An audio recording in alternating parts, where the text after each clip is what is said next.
Evolutionary podcast coming your way, guys and gals. Episode 430.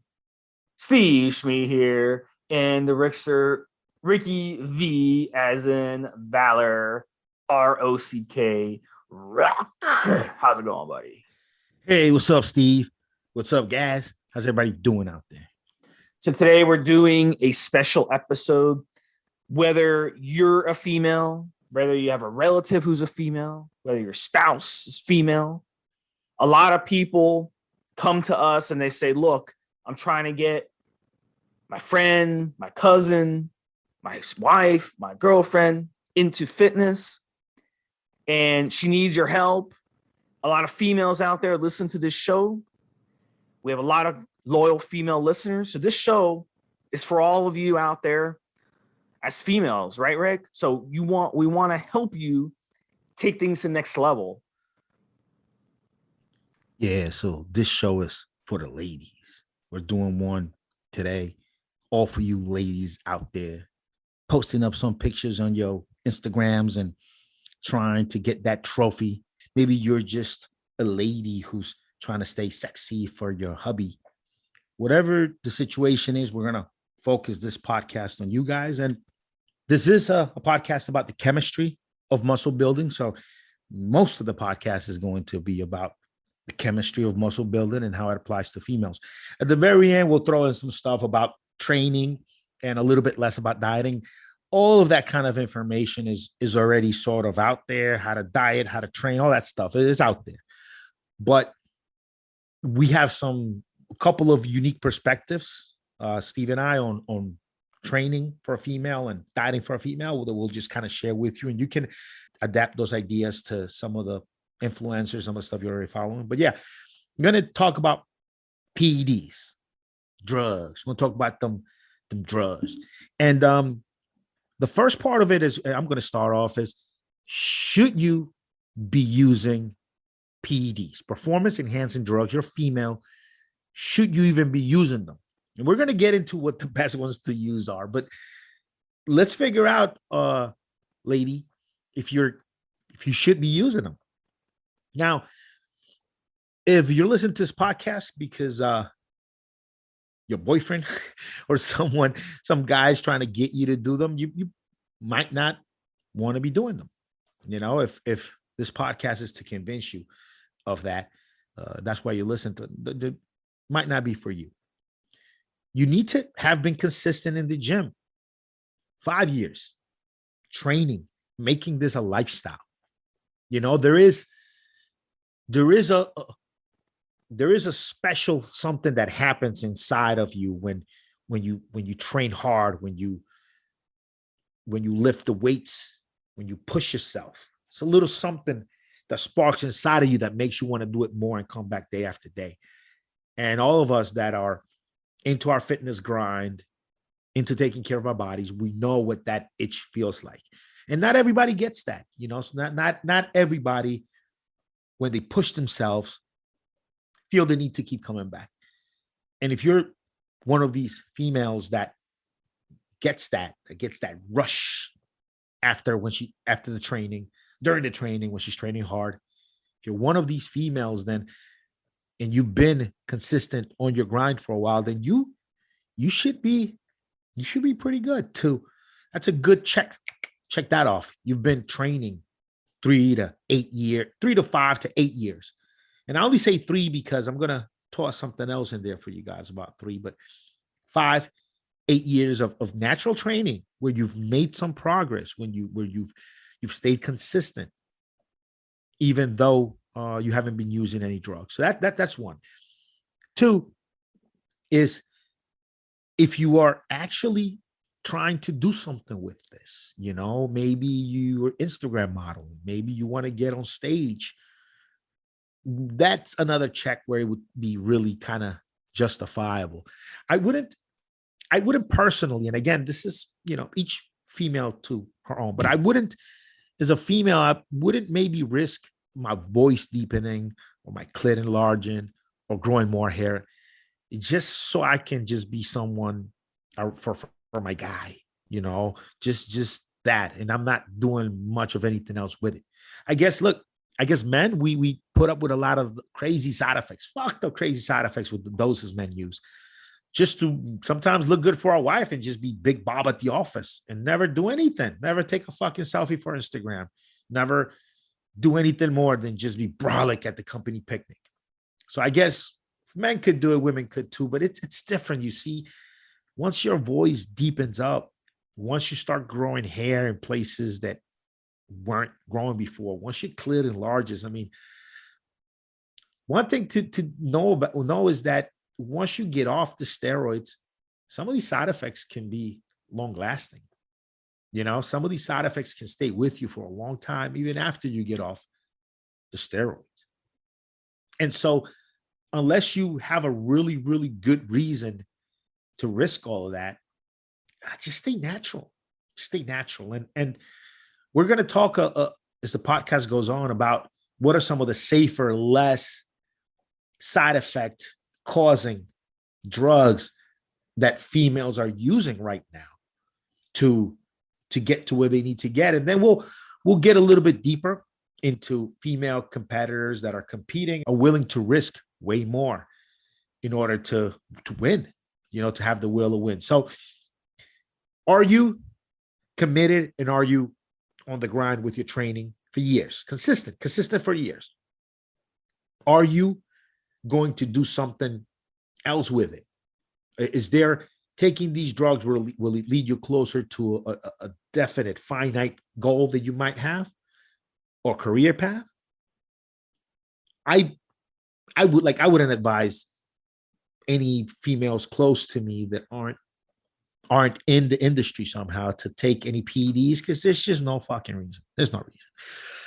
But if you were just a hobby enthusiast bodybuilder and you just want to keep making progress, and you've been training 5-8 years and you just kind of plateaued, my dear lady, then we're going to start off telling you some of the safest, most non-impact and still unnatural. Like these compounds we're going to describe right now, you're not natural anymore.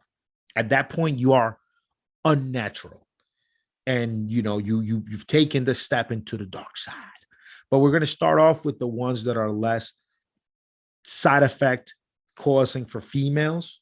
And then we'll get a little bit deeper into some of the stuff that the competitors do, which I can talk about. I've dated a few. So Steve, get us started with some of the safer practices, safer drugs that are still more than just an over-the-counter supplement, but you're getting deep into the drug realm for females. And then we'll stack them together with some of the riskier stuff, and then we'll go on from there. So what do you got, Steve?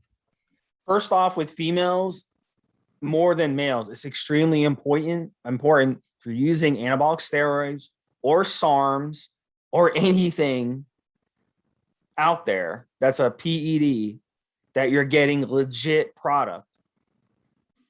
Because what happens is with SARMs, most SARMs are fake. That's pro hormones.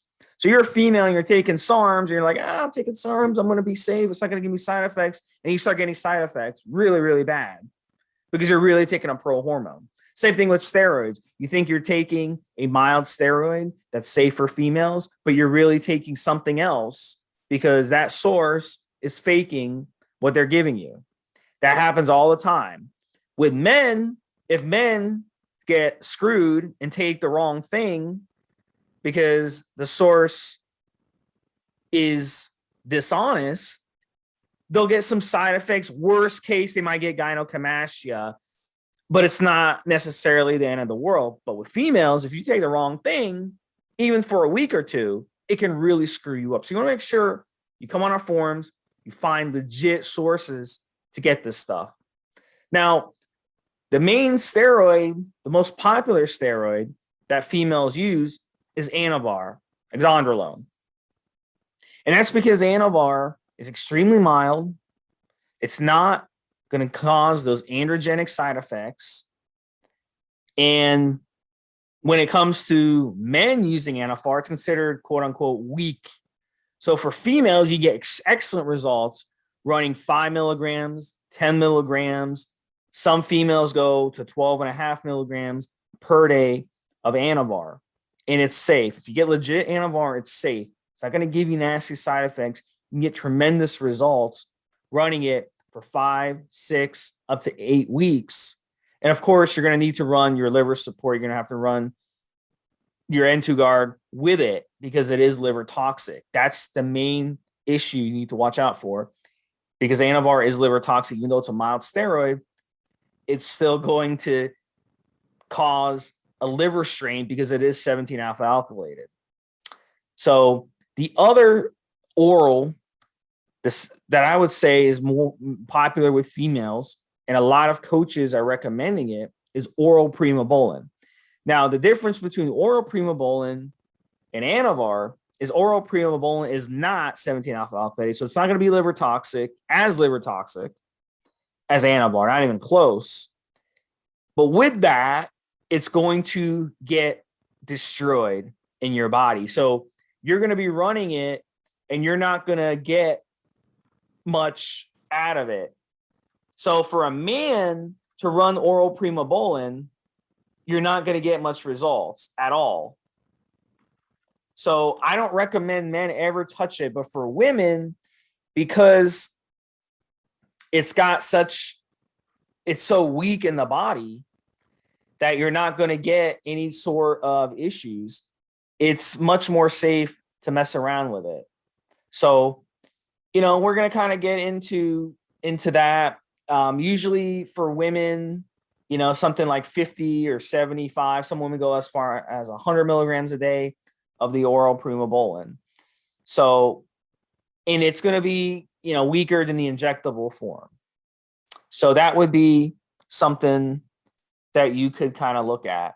The third one that I've seen women run in terms of an oral, before we get into some of the drugs that women are taking, is going to be Winstrol.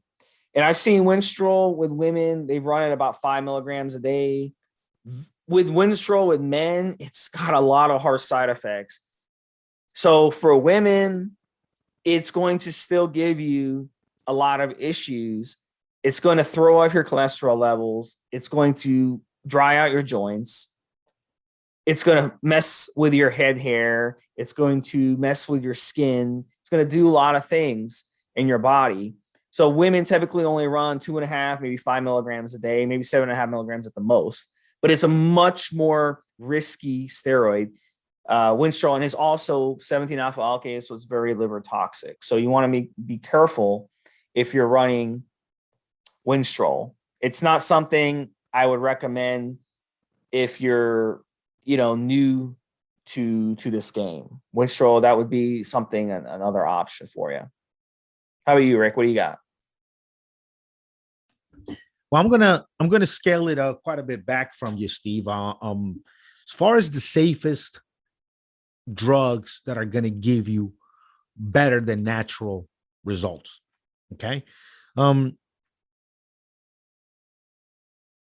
As a female, you're just looking for something to give you a real edge, like basically help you build more mass than women could normally build, and get leaner, get down to lower body fat percentages without your body trying to bring you back up. Once you start to really get low in your body fat percentages, your body starts to fight it quite a bit in different ways. And it with women, it happens in the higher body fat percentages than it does with men.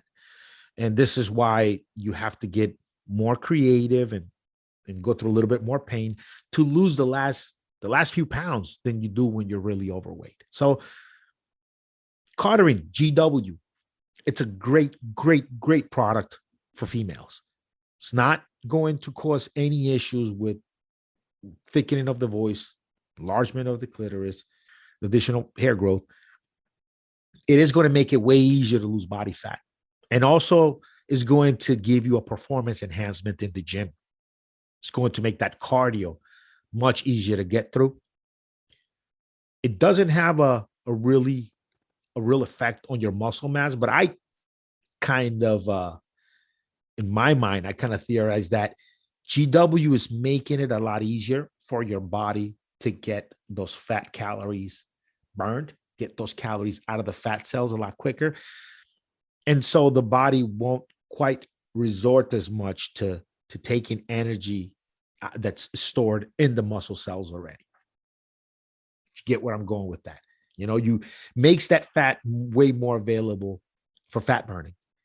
And so as long as you're in a caloric deficit and you're taking the GW is kind of the signal for your fat cells to release stored energy into the bloodstream. Now, if you're in a caloric deficit, your muscles will eat all that up. If you're not on the caloric deficit, those calories will float around and then they'll get deposited elsewhere. But I think that's kind of what's going on with GW. I think it's a great one for females.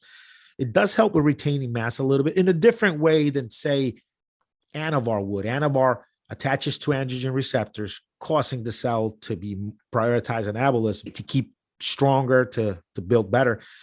And so if you are in a caloric deficit, your catabolic steroids that your body produces won't have a real effect on the muscle cells, right?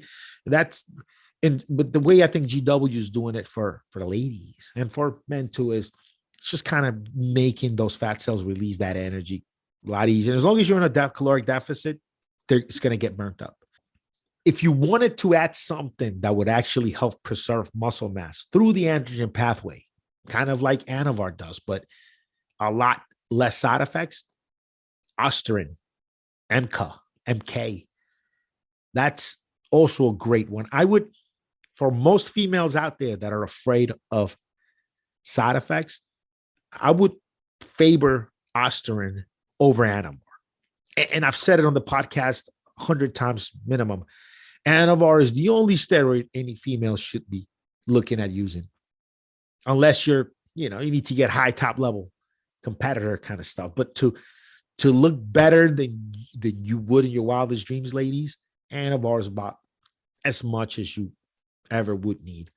And again, depending what better is, if you want to look huge and win trophies, it's a different better.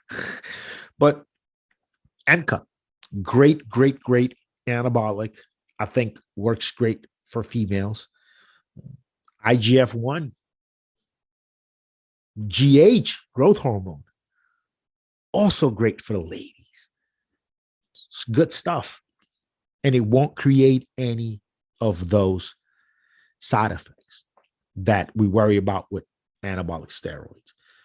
Now, getting into the next step. Now, we're still not on stage, right? Like you're still a hobby fitness enthusiast. Anavar 5 milligrams. If that's not strong enough for you, at this point in today's age, look, stacking more Anavar, 10 milligrams, 15 milligrams, then you'll start to notice a little bit more side effects. You might actually notice your voice get just a little bit coarse. You should start going to 15 mgs Anavar, or you go above that. Instead of adding more Anavar, you could just add Osterin along with the Anavar. They'll do well together, and the Osterin won't be as strong. Now, obviously, again, repeat it because I've said it on the podcast. SARMs, Osterin, GW, these are all new drugs that have only been around for a decade or so. We don't really know any long-term effects from them. The way we do Anavar's been around since like the late 60s. And it was approved for human use at one point. And it still is, as a matter of fact. You can still get a script for Anavar. These SARMs have not been approved for human use, for human consumption. And we don't know the real long-term side effects of them. And I feel I got to repeat that because there might be some females that are going to listen to this podcast, and only this podcast from our series, because it pertains to them. And maybe they haven't heard me. Maybe they haven't heard me say this before, but none of the SARMs have yet been approved by the FDA for human consumption for prescription. Pretty much all the steroids that are out there now at some point were approved for human consumption. And look, Anavar, it's got so close molecularly, structurally, so close to, say, testosterone or your own estrogen compared to Osterin. Osterin, it attaches to the same type of receptors, but the structure itself, it's alien. It's synthetic. It doesn't appear to exist in nature. anywhere.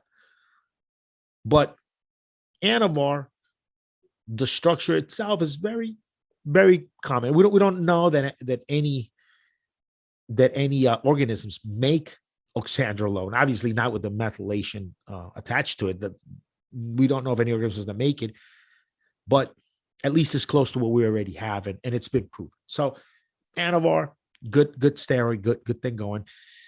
And look, if you're competing or trying to get some IG grind, then maybe Winstrol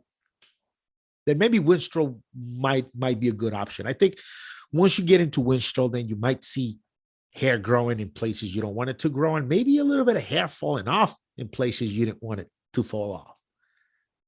You can get into that realm of things. And definitely the voice, if you felt a little bit coarse on 15 mgs of Anabar, you do those same 15 mgs of Winstrol way more. So definitely, I think GW Ostrin for females starting. S4, it's also pretty decent for females starting. I wouldn't mess as a female with RAD or YK11 or any of those. I think those, you're getting into the stronger realm with side effects. And also, we've got a podcast called Anavar Can Kill You. I think Steve can do me a favor, and as I'm yapping over here, he can look it up for us and tell us what number that was. Clenbuterol can kill you. If not, I'll edit it in later. But and in the podcast, we don't suggest anybody use clenbuterol, because quite simply using a strong stimulant like that to make up for the fact that you've had shitty kind of diet, it's not cool. It's not the way to go. And so we don't promote it. We don't talk too much about clenbuterol use, but 324 clenbuterol can kill you. Okay. Episode 324, Evolutionary podcast. You go to evolutionaryradio.org on YouTube and then put number 324 and it'll pop up. But clenbuterol actually works, in my opinion, works a little better on women than it does on men. Okay. I think clenbuterol works a little bit, just a little bit better on women than it does on men. Just like it works better on horses and cows than it does on men. Okay. I think clenbuterol for a female is more anabolic, more muscle sparing, maybe muscle gaining than it is for a man. I think if you're a dude, you might not quite notice way much of a difference using clenbuterol for muscle building. Definitely for fat loss has been proven for kind of muscle building, but a female would notice it. And clenbuterol is another drug that it's got his all different set of dangers. Like it could enlarge in your heart. Clenbuterol's got his whole set of dangers. If you use some like research chemical clenbuterol and you take too much, you might be going for a trip to the hospital, right? Like it's got its own set of problems, but it won't make your clit bigger. It won't make your voice sound coarse. It won't give you hair growth where you don't want it to be growing. So clenbuterol, because of the additional benefits that a woman kind of enjoys from clenbuterol that guys, we just don't kind of see, I could probably kind of see why a female that doesn't want to use Anavar, doesn't want to risk it with Winstrol, doesn't even want to risk it with the androgenic SARMs like Ostrin or whatever, might use clenbuterol instead of. A guy, I would say, dude, just fucking pump some Anavar and cut down. Fasting, just don't be a fucking baby and go through the hunger. Don't take a fucking stimulant, right? But that guy can do 50 grams of Anavar with testosterone. He's just going to be more manly. A female, on the other hand, if you're trying to choose between clenbuterol and Anavar, or clenbuterol and Winstrol, for fat loss and for getting tighter and leaner, there might be something to consider there. Again, clenbuterol comes with his whole set of problems and his whole set of side effects, but you're not going to sound like me. You're not going to sound like a dude, and you're not, your clitoris is not going to get bigger, and your face is not, your facial structure is not going to change. Your jaw muscles are not going to blow up on clenbuterol. at a small dose, it might not actually be a bad drug for women. So that's kind of what I have for like really beginners. And look, girls, you don't need, all you're trying to do is gain some muscle mass, lose some body fat, and maybe work out a little bit better and longer. You don't need 4, 5, 6, 7 drugs to do that. 1 or 2 will do it.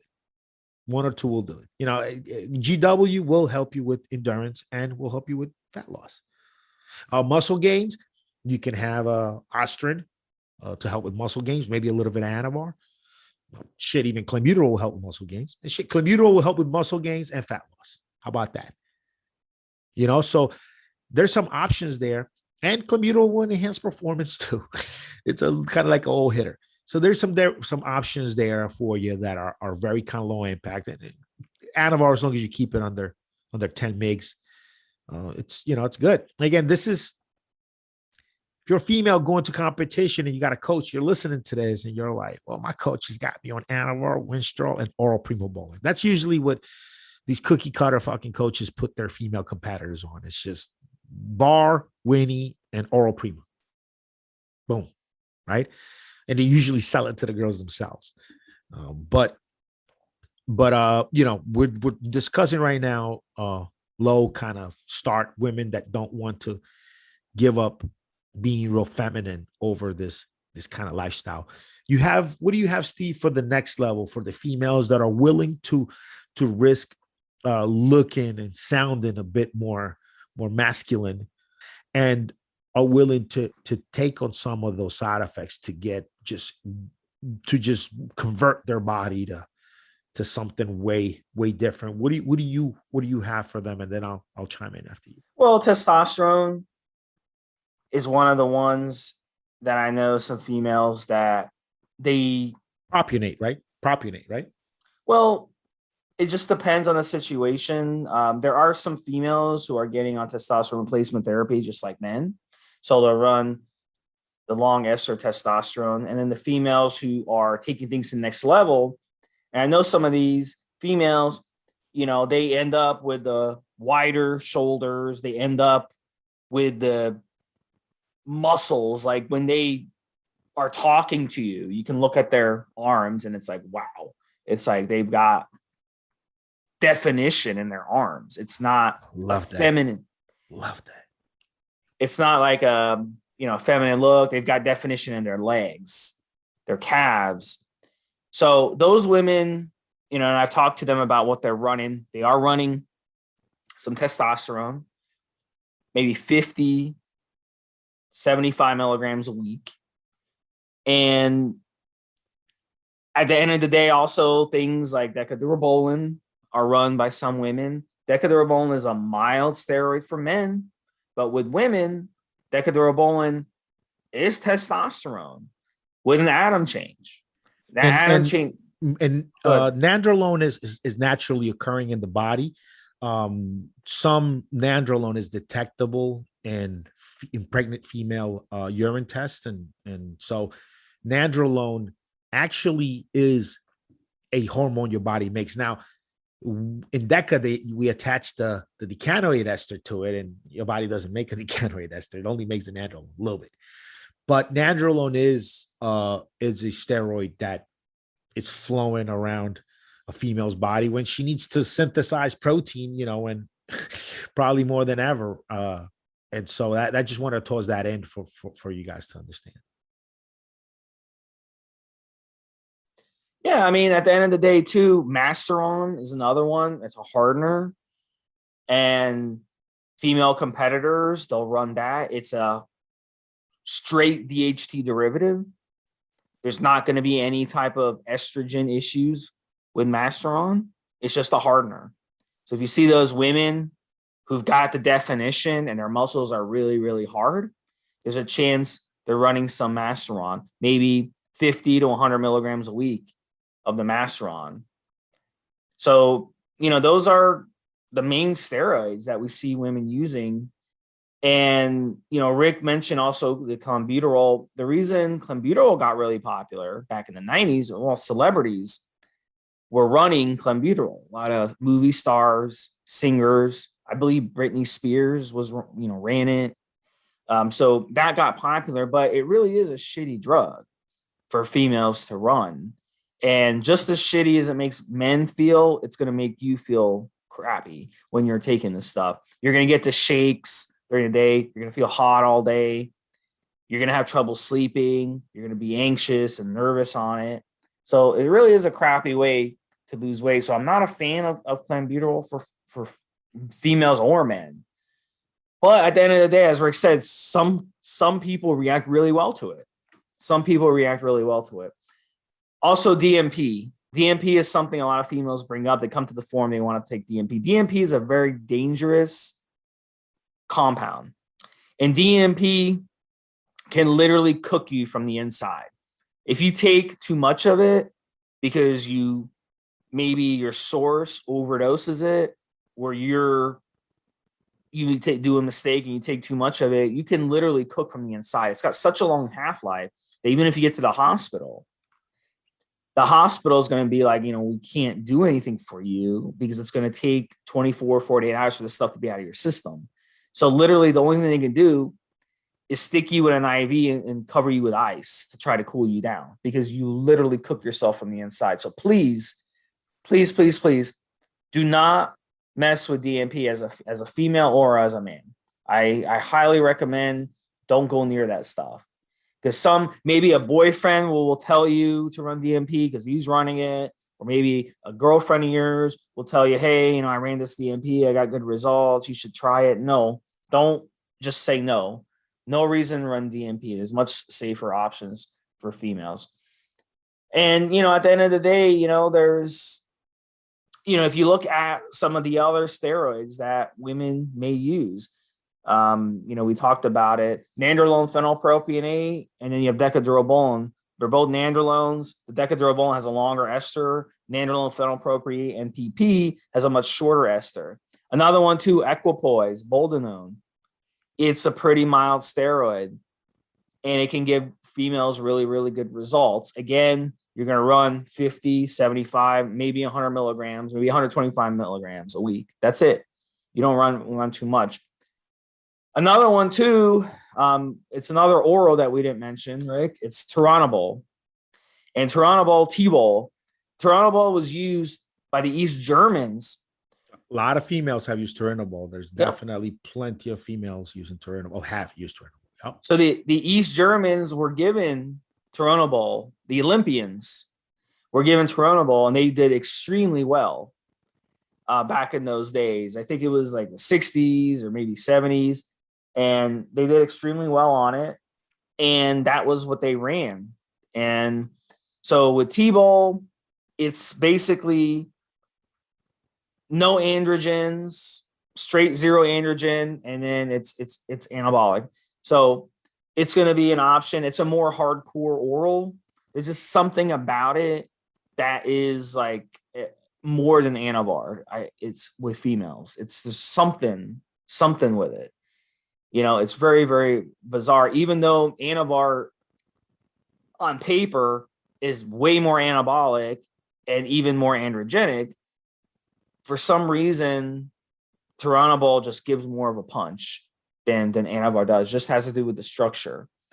So, and then I've also, I hate to bring this up, Rick, but trenbolone. I've seen some women, believe it or not, who have run trenbolone. And trenbolone is an extremely, extremely risky steroid, even for men to run. On paper, it's 5 times more androgenic, 5 times more anabolic than straight testosterone. And what they are on paper doesn't necessarily translate to real life, but with trenbolone, it does. Trenbolone is extremely harsh. So females who run trenbolone, you can definitely expect the masculine traits, the viralization issues, your voice deepening, enlarged clit, the facial and body hair increase, and then the other side, myriad of side effects that have to do with your organs, your kidneys, your heart, your liver, et cetera, et cetera. Trenbolone is really, really a harsh steroid. You must know what you're doing if you're going to go near tren. And you must run tren ace because it's a short ester. And if something goes wrong, you can stop taking it and it'll be out of your system. I got a terrible Trenbolone story with females real quickly. Back in the days, 20 years ago or so, Trenbolone had been taken off the market. The last time it was available was Parabolan in France. And it was available in cattle pellets called Phenaplex H. And guys were getting the cattle pellets, putting them through a process to extract the Trenbolone and make it into an injectable oil. It was Trenbolone acetate. It should have yielded about 75 milligrams per cc if done properly. And you can do the math by how much Trenbolone was in the whole cartridge and then how much liquid you dissolved it in. Anyway, a lot of guys would have their fitness girlfriends, and they'll give them half a cc of that Trenbolone acetate once it was done, just to see if they got a good yield. A poor man's way of seeing it. And the way you would know is about 24 hours after that little half a cc of Tren shot, which it's only the system about 3 days. It's not great, nothing crazy. But after about 24 hours, her clitoris would be extremely sensitive, like walking around or even just underwear being too tight would be incredibly sensitive to the touch. And it would last about once after the onset, it lasts about another 24 hours. But Trenbolone is just that, it's just that darn powerful that 30 milligrams of acetate, it's very pronounced. the clit will swell up just a little bit, not permanent growth, just a little bit swollen, and it'll be incredibly sensitive. So that's just a quick trend story from a couple of decades ago. What I seen some meatheads talk about on the forums, obviously, right? I never did anything like that. So next topic we're going to get into with females is going to be working out. So I notice in the gym, females that work out are extremely dedicated. I see the same women day in and day out. Whenever I'm there, they're there. Whenever I leave, they're still working out. A lot of women take this much more serious than men, I've noticed. So the dedicated women are much more dedicated than the average guy in the gym. I think we can all agree on that if we go to a gym, because we know these females who are legit. Now, the big misconception out there, Rick, is that lifting weights will make a female bulky or make a female look more masculine. And look, we just went through talking about PEDs and how certain PEDs can cause those traits. So if you're a woman and you're just lifting weights naturally, okay, it's not that easy to put on muscle. I mean, look around the gym. Even the men in the gym have a hard time putting on muscle.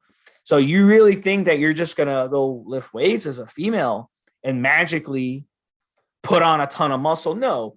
The women that you see who look really muscular and who are incredibly strong in the gym, they either have top 0.1% genetics, or, which is more likely, they're taking the PEDs that we had just talked about. Not just the lower end PEDs, the safer ones for females. They're taking the more harsh steroids, the Tren, the testosterone, those types of steroids. So you don't have to worry as a female, I don't want to lift weights because I'm going to get bulky. It's just not true. It's just not true. Building muscle, is not going to happen like magic. So what you can do, though, is tone. You can add some good quality muscle mass. That's not going to make you look masculine. And you can also, increase your strength, strengthen your bones in the process, and really help your confidence in the gym. And you burn calories in the process, and it's a really good workout. It's a really good stress reliever to lift weights. So resistance training and weight training, perfectly fine for females, as long as you're doing them properly. And if you have any questions, if you're new to weight training, talk to the other women there that are more experienced for some help. Talk to some guys in the gym. ask them some help. Hey, how do I do this lift, etc. So it's really nothing to be scared about. I mean, every guy, wants a woman to come up to them in the gym and ask them questions. That's fantastic to have. Another thing that's really good for women is yoga. And it's good for men too, but women especially, yoga is really cool because it's a nice little community. And most yoga studios are majority female. So if you're into hanging out with other females and talking and doing all that stuff, you can really make a lot of friends through the yoga community. And then Pilates is something too that I personally partake in. And Pilates is incredibly good because it works your core. So as a female, that's another really good option. And if you do like a pyro Pilates, it's going to help your endurance. So I'm a big advocate of weight training, resistance training, yoga, Pilates, pyro Pilates, and then also cardio. Women tend to shy away from cardio compared to men. And we see that all the time. And then you have a sliver of females who are extremely serious about cardio and extremely serious about endurance running, and they do a lot of training. And those women are really committed. But if you're just a woman, you're just an average gym rat, and you want to increase your endurance, cardio is a great way to do it. So my preferences for cardio, hill running. I like to do high intensity training, 15, 20 minutes of high intensity training. And I'm not an advocate of treadmills, bicycles. I see so many overweight females and males in the gym on the treadmill, on the bicycle for like an hour every day, and they don't get any progress. And that's because at the end of the day, cardio is going to be more likely to help your heart health and your overall health than it will to help you burn fat. So if you are just trying to lose weight, you should try to do cardio that's fun. Try to do cardio that's fun, strengthen your heart, and then stay tuned to the next segment where we talk about diet, because diet is going to be the key to losing the fat. You're not going to be able to outrun a bad diet by doing a bunch of treadmill work. It just doesn't work. And frankly, as a former endurance athlete, I did not get faster and better at running by going on the treadmill or going on the elliptical or going on the bicycle, the stationary bicycle. That doesn't work. You really think the Kenyan marathon runners grew up on a treadmill to run these marathons? No, they were outside barefoot running for hours and hours and hours and miles and miles and miles. That's how they improved their endurance. So, and it's not as fun. It's not as fun to run on a treadmill at the gym than it is to go and find a nice trail to run and safely carry your mace with you. It's not safe for men or women really to be on a trail like that. It could be a killer out there, waiting for you. But do it safely. Try to find a running group and do it that, because at the end of the day, it's just not fun to do cardio in the gym. It's not fun. Go do it outdoors, enjoy the outdoors, and you'll stick to it and you'll commit to it when that happens. Rick, what do you have on this topic before we move on to diet? I have quite a bit to say, but you've already covered some of it. Let me cover it myself. I like looking at Instagram quite a bit. I have a few female, both competitors and just female fitness models that promote my brand, and guys too. And one thing I've noticed, okay, between the females that are getting incredible, great results and the females that have pictures in their Instagram in the gym for the last 4 or 5 years and still don't have a really good before and after. But the girls who are competing that are out there doing it and look better year after year after year. And I know some of these girls that look better year after year after year have quit steroids completely, some of them. because they're not competing, and they little voice side effects. They got this, that side effect. They didn't like it. So they got off the steroids, but they still are on their Instagram grind, posting content all the time. They're trying to make a little bit of income from their Instagram followers. Well, when I look at some of the stories of these girls training, the girls that are getting the results, they train with the intensity of a dude. I mean, the intensity of a dude, to be quite honest with you. That's the kind of intensity they put in. If you ever seen Vivian Winkler on Instagram, she is a champion of a champion of a champion. Gorgeous lady, very feminine still, but completely developed. If you look at videos of her training, she's on the verge of tears in her training, pumping out rep after rep after rep, pushing beyond failure. I mean, going hard, really, when the pain is there, the way the men do. Go watch a video, Steve, of the girl that posts on the forum of Helen, doing push-ups.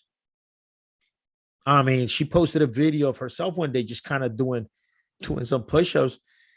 I mean, she looked like she was in the army or something. I mean, just the intensity, the explosiveness, the movements.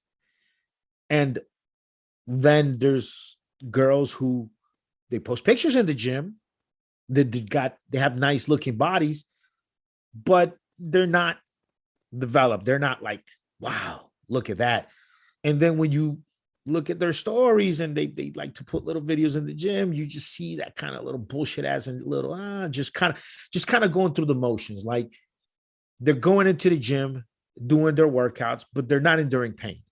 They're not pushing the muscle to pain. They're not trying to push the muscle past failure so that it has no other choice but to grow and develop to keep up with the workload. I don't know a lot of girls are really putting it in like that. And I know some very good examples of girls that maybe wanted to be competitors. They use a little bit of steroids. They got their Instagram grind going. They didn't like the side effects. They don't want to do the steroids anymore. They get off steroids completely. And they get on their grind and they still make progress. But those females, I mean, they're training hard. They're pushing hard. They're not just going through the motions, not just your typical little cardio bunny. They're going hard. And that makes a huge difference. The intensity, whatever you do, and yeah, definitely yoga, Pilates, all that stuff is great. I think that's awesome. But when you do some weights, when you get on the machine, girls, if you don't push it till it hurts, if you're not willing to shout out a little bit, like the tennis players, the female tennis players, when they hit the ball, if you're not willing to grunt it out a little bit, you might not be working hard enough. You might be like guys are sometimes, kind of wasting your time a little bit in there, going through the motions. If you're not willing to really go hard, go hard. So I just wanted to put that out there for the training. All you ladies out there, push it, push beyond failure. Push them and shout a little bit if you want. I don't think, and none of the dudes will mind, depending on what gym you're going to, right? But you'll be fine. Just push that shit. Vivian Winkler, there's just some videos of her and her trainer. She's a champion, right? She's a champion. Her face and everything, very, very feminine. She's not on a ton of juice. She looks very feminine, very well developed, gorgeous lady. I mean, she is literally kind of crying, and then you have the coach, helping her with force reps, making her do extra. There's I've seen a couple of videos where she's trying to get off the seat and be done, and her female coach pushes her back on the seat and says, in Portuguese, because this is Brazilian lady, I'm not fucking done yet. Come on. And that level of intensity, that level of commitment. A reporter, a journalist once asked Muhammad Ali, how many sit-ups you can do. And Muhammad Ali said, I don't know because I don't start counting until they hurt, right? Because that's when it really matters. It only matters when it hurts. You're only pushing against your wall, your limit, and pushing the wall backwards unless it hurts and you're pushing through the pain. And then maybe in a month, this rep and these amount of reps and these weights won't feel as painful. And then 3-4 months from now, these amount of reps and this amount of weight won't feel like anything. It'll be like my warm-up. And unless you keep pushing each set and each exercise to the point of that pain, girls, you're leaving a lot of gains and a lot of good progress at the gym that you should be taking home with you. Just because whatever training program you're doing, whatever it is, I'm not gonna get into do this exercise, do that. You work on whatever you want to shape your body, but the progress will be made in that zone of pain on the last few reps, the zone of pain where the bros are grunting. Yeah, you have to remember you're stressing out any type of training. You're stressing out the body so that it has to get stronger. So, it's the same concept with fasting, which we're going to get into when we talk about diet. A lot of people don't understand fasting. You're stressing out the body when you fast. That's the whole point, because you're making your body stronger in the process. If we just, it's the same thing with weight training. But as we get into the diet topic, every time you feel hungry, every time you feel stressed, you throw food at your body. And there's been studies that have come out. One specific study that I'm looking at is from the University of Leeds over in the United Kingdom. And they did a study on this, the way stress disrupts normal eating habits for females, but especially females. So if you're stressed out about a relative who's sick, things that really stress you out, stressed out over work issues, stressed out over anything, women tend to eat to manage that stress versus men who tend to not eat when they're stressed out. I know me personally, if I'm stressed out, I have no appetite. But women are the opposite. When they're stressed out, they tend to eat. And a lot of that has to do, with the hormones, the cortisol, and it becomes a habitual thing. The caffeine consumption, the high sugar snacks, even things like alcohol and smoking and stuff like that. So at the end of the day, as a female, you have to do the same discipline as men do. In your situation, don't keep junk food in the house. I tell people this all the time. Don't believe the BS about cheat meals or cheat days or any of this stuff, because if you're a drug addict, this is what I tell people, if you're a heroin addict, do you really think the solution is to just take heroin once a week? Because I'm going to have a cheat day. I'm going to slam some heroin in me. Is that really going to cure your addiction? No. So if you're addicted to sugars and you use stress to eat food, then eating crappy food whenever you get stressed once a week, or having a cheat meal once a week, or having a cheat day, it's not going to fix the issue.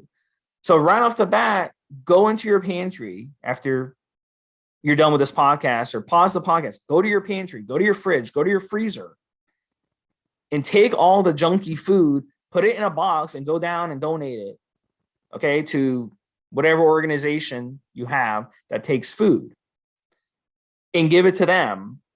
And you need to start eating healthy foods. Natural, whole, single ingredient foods are what you need. Lots of fruits, lots of vegetables. If you consume animal products, good quality eggs, humane friendly stamped eggs are the best quality eggs, pasture raised eggs, or find a local farmer who properly raises his chickens where they're outside in the sun, getting that vitamin D from the sun, eating worms, eating insects, eating seeds off the ground. That's the eggs you want. You don't want the eggs from the factory farms. You want good quality, high fat cuts of meat. You want, it sounds really bad, but organs, bone marrow from bone broth, make some bone broth. Those are the healthy foods that you should be sticking to. And then time restrict your intake of food. Time restricted eating, eating a 2-hour window, a 4-hour window, 6-hour window, at most an 8-hour window. That's the way we're supposed to eat as human beings. We're not supposed to eat 12 hours a day. We're not supposed to wake up at 6 o'clock and eat food and then eat all day till 8 and 10 o'clock at night. It's not the way we're supposed to eat. It's not the way our stomachs are designed. So you want to keep your insulin levels managed as a female and as a male. So you don't want to like wake up in the morning, throw a bunch of food at your body, spike your insulin levels for the day, because you're not going to be able to burn fat.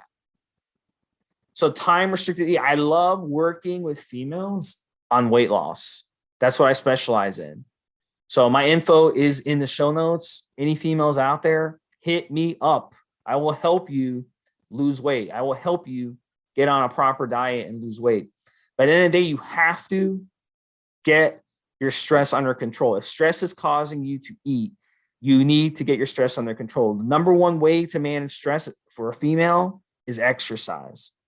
1 hour a day of exercise will get the baby batter out and will prevent you from using that crutch of stress into eating foods that you shouldn't be eating. So very, very important. Rick, what tips do you give for females on diet? I think what I've noticed for females, cutting out the sugars and cutting out the simple carbs has an incredible result. My opinion, way more impressive than on men. So ladies, if you want a little bit more defined, leaner, easier to get lean up, no more sugar waters ever. No artificial sweeteners. Don't be a baby. You don't need all of your drinks to be flavored and sweet.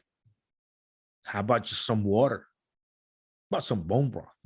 Black coffee, no sugar, no cream. Green tea, no sugars, no nothing. Black tea, no sugar, no nothing. Don't be a baby. Any guy listen to this podcast, you've heard me say this a million times, but female, this might be the only time you listen to our podcast is because somebody put you onto it. You don't need your stuff to be sweet. All right, ladies, you don't need any sweet drinks. Start off with that. Boom. No more bread. Okay. No more bread. Or you're going to have a fajita. You're going to have a burger, even a hot dog. Wrap that shit in lettuce. That's my new thing. Just wrap it in lettuce. Many different options. What kind of lettuce you can have. Just substitute the bread for the lettuce. Not as fun because the bread is basically sugars. If you leave a piece of bread in your mouth just a couple of minutes, it'll turn sweet because the enzymes in your saliva are already breaking that bread down into sugar. It's just sugar. Get rid of the sugars in your diet. If you can include fasting, water fasting, 2-3 days. If you can include time restricted feeding. I'll give you a quick story of something that happened, Steve. So I was staying at my house with this fitness girl. This is a good story for you ladies. Staying at my house with this fitness girl, and she was not competing, but she was on her grind and just situations. She stayed at my house for a little while. She was on a 6 meal a day diet. I'm fasting, time restricted feeding. She would meal prep and she would make me stuff as well, male portions, because we have more muscle mass. We burn more calories than you ladies. And she would, she had her time in her meals that she had, she put together this program with her coach. And I'm like, hey, I just time restricted feed, 4-hour feeding window. So she would have her 6 meals. She'd start with the breakfast, she'd eat that, and then she'd put that plate on the side for me. Then she would have her second, and then she would put that on the side for me. And then when the time came, I would just scarf it all up in 4 hours. I'd have all my 6 meals and whatever she might have later before bed. I'd have that now too. And then I'd be done. 4 hours, I'd be done. She would be pissed. Oh man, unbearable for like the last half hour before she got to eat again. Cause her coach put her on a tight schedule, what time she could eat and not. Man, she can fucking be around her, couldn't say shit to her. Right before she was due to eat, because she was in a caloric deficit. She got these 6 little tiny meals every fucking, a few times a day. She got these 6 little tiny meals throughout the day. And so she just ate enough. And then she'd be satiated for a while, and then she'd be hungry again until the next meal. I'm time restricted feeding. I don't get hungry anymore. I've got to remind myself to eat, because hunger is just not something I experience anymore, because I'm on my time restricted feeding grind. I killed the hunger. And I remember that experience with her, and she took up fasting afterwards. And now she's, she's the fasting guru. She's teaching her clients on Instagram how to fast, which is kind of funny. But she kind of picked it up from me. She's seen I was just really relaxed, got my work done, got my training done, didn't worry about feeding all the time. These 6 meals consumed her freaking day, so much energy. And then she was hungry 6 times a day before the next meal. This is a caloric deficit, like a real caloric deficit meal. Like she's trying to get into a single digit body fat, right? For photo shoot and a couple of other things. She was going to be a model for this car show and all these things, right? So she's got all these things going on. So she picked it up from me, and now she's not hungry 6 times a day, suffering. You kill the hunger, ladies. You stop with these sugars, stop with these damn simple carbohydrates. Make sure to water fast, 2 days in a row, once a month if you can. Don't indulge in these sugars, and start to cut down your feeding time. I think insulin being dumped throughout the day in your body, I think it's worst on the girls than it is on the men. I think, from what I've seen, I've helped many more men than I have females, but I've been closer day after day after day with fitness females that maybe I've dated throughout my years. And so I see that. And I think that's incredibly important. I think, a guy who's already in decent shape gets into time restricted feeding and fasting, it'll definitely improve the way things move along. You get a female to take up time restricted feeding, just feeding a 4-hour window, fasting 48, 72 hour water fast. I mean, the results are very, very impressive on a female, in my opinion, getting that whole insulin situation under control. So if you're storing fat as a male or a female, but for females, you store fat in different places than men. A lot of females store fat in their thighs, their bellies, all over. Men tend to store fat specifically, around our stomachs as well. But look, as a female, you're listening to this, you've got more fat on your frame than you would like, right? Stubborn fat. You've tried everything. You tried every diet. You've worked out hard, all this stuff. Don't let anybody ever tell you, oh, it's your fault. It's your fault. Because it's not. Because you try all these diets, they don't work. When you eat a caloric deficit diet, or you follow Weight Watchers, or you do IFYM and fits or macros and all this bullshit, what happens is you're just slowing down your metabolism in the process. So if you're eating 1,000 less calories a day, your body's going to burn 1,000 less calories a day. So that's why you're basically going to lose weight initially, and then your body will adjust, and then you're just going to gain it all back and more. You end up even fatter, because once you start going back to eat the way you ate before, your body's metabolism is going to be slower than it was before. So you're actually going to be in way more of a surplus. So yes, calories in, calories out makes the difference if you're gaining weight or losing weight. But calories in affects calories out. And what you do affects calories out. But no one ever factors that in. That's why these stupid Weight Watcher diets and counting points and all stuff, that doesn't work. Long term, it does not work. It may work in the short term.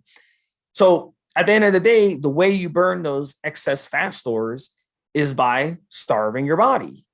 You have to starve your body, so your body is forced to use those fat stores for energy. That's energy on your frame to be used at a later time. But if you're always eating like Rick said, 6 meals a day, and your body has no reason to burn that fat, it's just going to keep storing fat, or at worst, it's just going to stay the same. So we want to attack those fat stores, and fasting is the way you do it quickly, healthy, and efficiently. And by fasting, you're actually putting your body more in an insulin sensitive state. So insulin sensitivity is another, what Rick mentioned about insulin being more stubborn with females is there's validity to it, because females do give birth. So females have a different biology than men for that reason. Females hold more fat than men. That's just a fact. With fish, for example, the female fish are bigger than the male fish. So, that's just the biology, and the way our species is, that's how our species is. Women are smaller than the men generally, but hold more body fat because they have to hold a baby in their stomach for 9 months. So that's the way it is. So anyway, my point is, your body has to burn the excess fat. Okay. And the best way to do it is through fasting. And fasting, like I said, will boost your insulin sensitivity, so that not only do you burn the fat in the short term, but over the long term, you get the benefits of a boost in insulin sensitivity, where your body is more apt to burn fat in the future versus storing fat. So it's a yin and yang. Your body wants to store fat to be used at a later date, but when you're eating in a time restricted window and you're not eating for a long period of time, say 20 hours or 22 hours out of the day, during that time, your body is going to feed into those fat stores for energy. And then during your feeding window, it's going to store the fat back, but it's not going to store the fat as fast as you're burning it, because you're eating in such a small window. And then your insulin levels are not going to be elevated all day, where your body's going to be. If your insulin levels are elevated, you're going to be in a fat storage mode. And the opposite of the insulin levels, your glucagon. Your glucagon is going to be low and your insulin is going to be high. We want to switch that. We want your insulin levels to be low and your glucagon to be high. When you put your body in that state, that's when your body burns that excess fat. So it really annoys me when people out there, they don't grasp that. So if you're an overweight female right now, you cannot follow what the Instagram model is doing and have success, because that Instagram is already skinny. You have to follow what's going to work for you. What works for you is going to be different.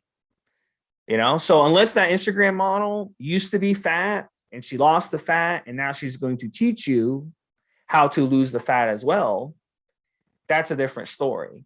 So it's the same thing with, it's the same aspect with men. So we have to understand it. So bottom line, look, it's not your fault that you're overweight.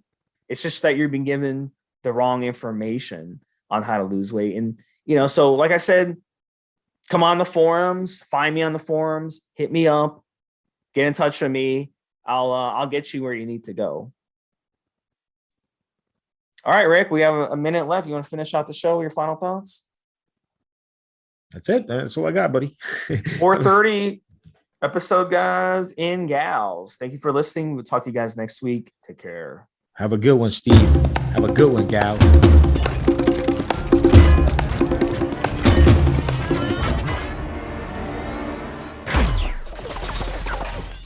Guys, this is the required legal disclaimer. We are only sharing our experience from years of steroid use. We are not doctors, and none of what we say should be regarded as medical advice. Always check with your doctor before taking any drugs or starting any training program.